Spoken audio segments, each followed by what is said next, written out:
গণতন্ত্র চর্চা, আয়োজন ও আকারের দিক থেকে বিশ্বের সবচেয়ে বড় ও অদ্বিতীয় হিসেবে বিবেচনা করা হয় ভারতের নির্বাচন। এরই মধ্যে শুরু হয়ে গেছে সাধারণ নির্বাচনের তোড়জোড়। দক্ষিণ এশিয়ার বৃহত্তম এই দেশটি শাসন করবে কে, তাই নির্ধারণ করবেন দেশটির জনগণ। গেল 16 মার্চ ভারতের নির্বাচন কমিশন জাতীয় নির্বাচনের তফসিল ঘোষণা করে। মাত্র একজন ভোটারের জন্য শত শত কিলোমিটার দুর্গম পথ পাড়ি দেন নির্বাচনী কর্মী ও কর্মকর্তারা। উত্তরের হিমালয় থেকে শুরু করে দক্ষিণে ভারত মহাসাগরের কোল ঘেঁষা রাজ্য, পূর্বাঞ্চলের পাহাড় পর্বত থেকে পশ্চিমাঞ্চলের মরুভূমি, বিশ্বের সবচেয়ে ছোট এমনকি সবচেয়ে বড় শহর তো আছেই।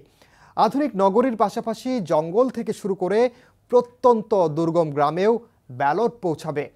প্রায় 97 কোটি ভোটার তাদের ভোটাধিকার প্রয়োগ করবেন। আয়োজনটা কত বড় নিশ্চয়ই বুঝতে পারছেন। 19 এপ্রিল থেকে শুরু হয়ে ভোট গ্রহণ শেষ হবে 1 জুন। ভোট গণনা শেষে ফল প্রকাশিত হবে 4 জুন। 2 মাসের বেশি সময় ধরে চলা বিশ্বের সর্ববৃহৎ গণতান্ত্রিক সরকার নির্বাচনের প্রক্রিয়া নিয়েই বিস্তারিত জানাবো এবারের দৃশ্যপটে। সঙ্গে আছি আমি ওমর ইনাদ।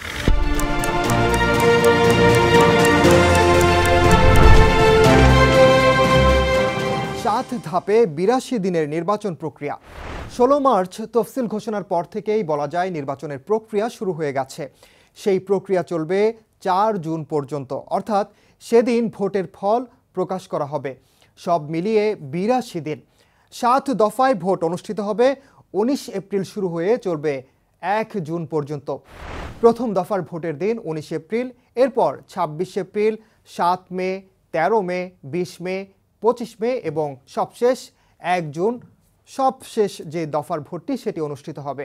লোকসভা নির্বাচনের পাশাপাশি অন্ধ্রপ্রদেশ, অরুণাচল প্রদেশ, ওড়িশা ও সিকিমে বিধানসভা নির্বাচন অনুষ্ঠিত হবে। লোকসভায় আসন কম এমন কয়েকটি রাজ্যে একদিনই ভোট হবে। তবে যেসব রাজ্যে আসন বেশি সেখানে কয়েক দফায় ভোট অনুষ্ঠিত হবে। আগে দ্রুততম সময়ে নির্বাচন সম্পন্ন করা হলেও সময়ের সঙ্গে সঙ্গে তা দীর্ঘমেয়াদী নির্বাচনে পরিণত হচ্ছে। এই যেমন 1980-র দশকে মাত্র 4 দিনে ভোট গ্রহণ সম্পন্ন হওয়ার রেকর্ড আছে। আবার 2019 সালে 39 দিন ধরে নির্বাচন হয়। আর এবার ভোট গ্রহণের সময় দাঁড়িয়েছে 44 দিনে। এর কারণ আসলে কি? ভারতের সাবেক প্রধান নির্বাচন কমিশনার এন গোপাল স্বামীর মতে নিরাপত্তার কারণেই কয়েক দফায় ভোট গ্রহণ করে নির্বাচন কমিশন। বিশেষ করে নির্বাচনে বিপুল সংখ্যক কেন্দ্রীয় নিরাপত্তা বাহিনী মোতায়েন করতে হয় সরকারকে। নির্বাচনী সহিংসতা থেকে শুরু করে ভোট জালিয়াতির মতো অভিযোগ ঠেকাতে নিরাপত্তা বাহিনী মোতায়েন করা হয়। তবে আবার কয়েক দফায় ভোট গ্রহণ হলেই যে নির্বাচন সুষ্ঠু ও গ্রহণযোগ্য হবে তার নিশ্চয়তা নেই বলে বিশ্বাস করেন বিশ্লেষক এন ভাস্কর রাও। নির্বাচন প্রক্রিয়া আরও কম সময়ে সম্পন্ন করা উচিত বলেই মনে করেন তিনি। তার মতে তা না হলে সরকারের বিভিন্ন প্রকল্প নিয়ে ক্ষমতাসীনরা আরও অনেক বেশি দিন ধরে প্রচারণা চালানোর সুযোগ পায়। 96 কোটি 90 লাখ ভোটারের সংখ্যার দিক থেকে যদি চিন্তা করেন তাহলে অনেকেই কয়েক দফার ভোট গ্রহণের পক্ষেই মত দেবেন। কেননা ইউরোপের সব দেশ মিলে যে জনসংখ্যা তার চেয়েও বেশি ভোটার রয়েছে ভারতে। 96 কোটি 90 লাখ ভোটারের জন্য ভোট কেন্দ্র রয়েছে মোট 10 লাখ। আবার মোট 55 lakh electronic voting machine EVM এর মাধ্যমে ভোট দেবেন ভোটাররা। একটু আগেই বলেছি প্রত্যন্ত অঞ্চলের মানুষও এই নির্বাচনে ভোট দেবেন। সেই অজপাড়া গাঁতেও পৌঁছে যায় ইভিএম। আবার সুউচ্চ হিমালয়ের তুষারঘেরা পর্বতের কোল ঘেঁষা অঞ্চলও রয়েছে উষ্ণতম রাজস্থানের মতো মরুভূমি অঞ্চলও। বাদ যাবে না ভারত মহাসাগরের প্রত্যন্ত কম জনসংখ্যা নিয়ে থাকা দ্বীপপুঞ্জগুলোও। নির্বাচন পরিচালনা ও নিরাপত্তার জন্য মোট 1.5 কোটি পোলিং অফিসার ও নিরাপত্তা বাহিনীর সদস্য মোতায়েন থাকবে।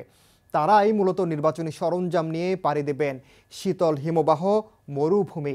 দুর্গম স্থানে পৌঁছাতে কখনো উট আবার কখনো হাতির সওয়ারি হয়ে পাড়ি দেবেন এক অঞ্চল থেকে আরেক অঞ্চলে।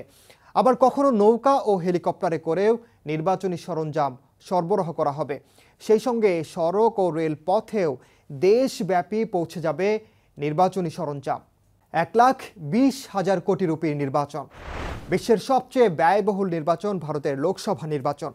ভোটারদের আকৃষ্ট করতে রাজনৈতিক সভা সমাবেশ অনলাইনের পাশাপাশি অফলাইনেও প্রচারণায় 1,20,000 কোটি রুপি বা $14.4 বিলিয়ন খরচ করতে পারেন প্রার্থী ও রাজনৈতিক দলগুলো। এর আগে 2019 সালের লোকসভা নির্বাচনে ব্যয় হয় 60,000 কোটি রুপি বা $7.2 বিলিয়ন। সে হিসেবে এবার তা দ্বিগুণেরও বেশি হবে। অথচ বিশ্বের শক্তিশালী অর্থনীতির দেশ যুক্তরাষ্ট্রে 2020 সালের প্রতিনিধি পরিষদ ও প্রেসিডেন্ট নির্বাচনের মোট ব্যয়ও ছিল $14.4 বিলিয়ন। যদিও ভারতের রাজনৈতিক দল বা প্রার্থীরা তাদের নির্বাচনী ব্যয়ের পুরো হিসেব দেন না বলে জানিয়েছে বিভিন্ন গণমাধ্যম।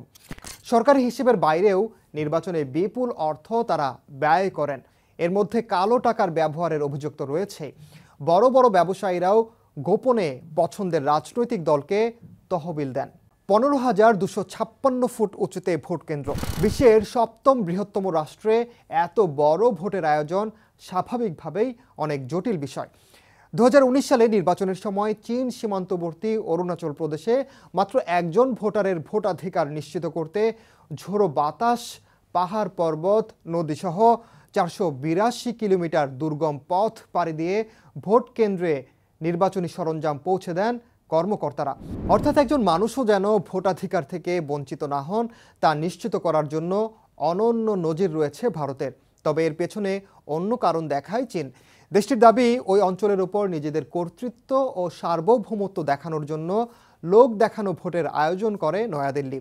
অরুণাচল ছাড়াও উত্তরের হিমাচল প্রদেশে 15,256 মিটার উঁচুতে একটি গ্রামে ভোট কেন্দ্র স্থাপন করেন নির্বাচন কর্মকর্তারা। আর এটি বিশ্বের সর্বোচ্চ ভোট কেন্দ্র। এছাড়া পূর্ব উপকূলের আন্দামান ও নিকোবর দ্বীপপুঞ্জে ভোট গ্রহণের জন্য নির্বাচনী কর্মীরা ঘন ম্যানগ্রোভ জঙ্গল ও কুমির ভরা জলাভূমি পাড়ি দেন। ওড়িশার মালকানগিরি জেলায় মাওবাদী গেরিলারা এখনও তৎপর। তাদের থেকে ইভিএম মেশিন রক্ষা করতে নির্বাচনী কর্মীরা দুর্গম পাহাড় ও জঙ্গলের মধ্য দিয়ে সেগুলো নিয়ে যান। 2,660টি রাজনৈতিক দল। বহুদলীয় গণতন্ত্রের দেশে ভারতে মোট নিবন্ধিত রাজনৈতিক দলের সংখ্যা 2,660টি। নির্বাচনে অংশ নেওয়া দলগুলোর রয়েছে নিজস্ব প্রতীক। কেন্দ্রের ক্ষমতাসীন বিজেপির প্রতীক পদ্ম, প্রধান বিরোধী দল কংগ্রেসের হাত, আর অন্যান্য দলের হাতি থেকে শুরু করে বাইসাইকেল, চিরুনি বা বিভিন্ন ধরনের প্রতীক রয়েছে। মূলত দেশটির 1/3 ভোটার নিরক্ষর হওয়ায় প্রতীক দেখে সহজেই যেন তারা দল চিনতে পারে, সেজন্য এই প্রতীক গুরুত্বপূর্ণ ভূমিকা রাখে। 2019 সালের লোকসভায় জাতীয় পর্যায়ের রাজনৈতিক দল ছিল 7টি আর 43টি রাজ্য পর্যায়ের রাজনৈতিক দল। এছাড়া আরও 623টি অখ্যাত রাজনৈতিক দলও নির্বাচনে অংশ নেয়। স্বতন্ত্র প্রার্থীসহ মোট প্রার্থী ছিলেন 8,054 জন। 303-এর বিপরীতে 52 আসন। 2019 সালের লোকসভায় 303 আসনে নিরঙ্কুশ জয় পায় নরেন্দ্র মোদীর ভারতীয় জনতা পার্টি বিজেপি। বিজেপির নেতৃত্বাধীন জোটের মোট আসন দাঁড়ায় 353টিতে। আরেক শক্তিশালী দল কংগ্রেস জিতে মাত্র 52 আসনে, আর শরিকদের সঙ্গে মিলিয়ে তা দাঁড়ায় 91টিতে। সাম্প্রতিক সময়ে কয়েকটি রাজ্য নির্বাচনের জয়ের পর জাতীয় নির্বাচনের ক্ষেত্রেও শক্ত অবস্থানেই আছে বিজেপি। দলটি এবারও বড় ব্যবধানে জিতবে বলে ভোটারদের মধ্যে পরিচালিত জনমত জরিপগুলোতে আভাস পাওয়া গেছে।